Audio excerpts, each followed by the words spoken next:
In the car business, bringing back a well-liked but long-dead nameplate is nothing new. Examples include the Bronco and Integra. Toyota, though, isn't giving the Land Cruiser brand much time to sulk. As of right now, the carmaker has already confirmed that the Land Cruiser will once again adorn our golden waves of grain after being abruptly withdrawn in the United States after the 2021 model year.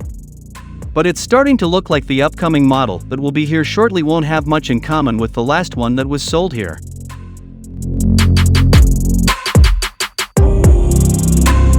Toyota's decision to resurrect the Land Cruiser brand for the American market is the only official news to date.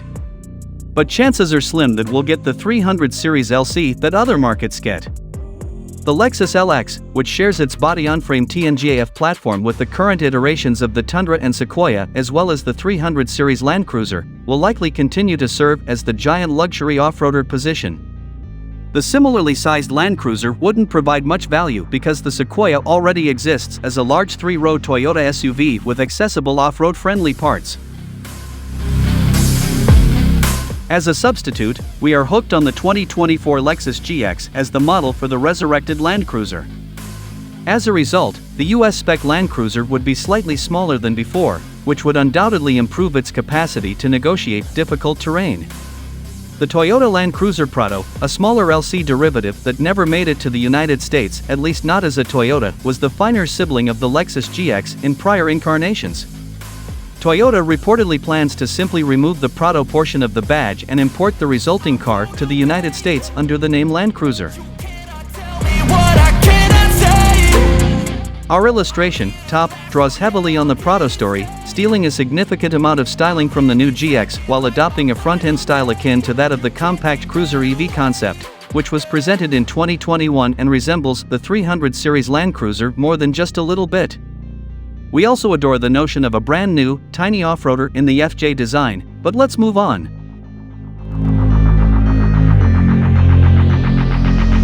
Given that the Land Cruiser's lower trim levels should logically have less equipment than the Lexus, Toyota-fying the GX will probably involve some dissatisfaction. One might hope that this also translates to a lower base price. But the GX over trail trim's off-road features, like its large tires and locking differentials, would undoubtedly be included in a Land Cruiser TRD Pro trim level.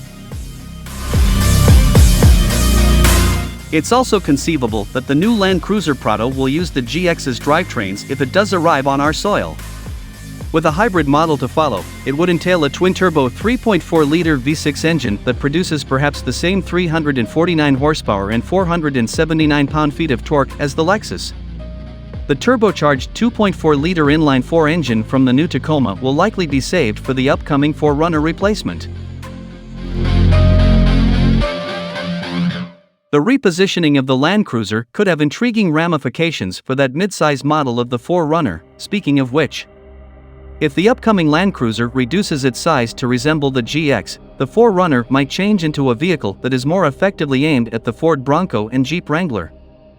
We expect the third row of seats to be an option for the GX and potentially the new Land Cruiser, and we wouldn't be surprised if the third row of seats was removed from the upcoming 4Runner. Plenty of time remains for conjecture.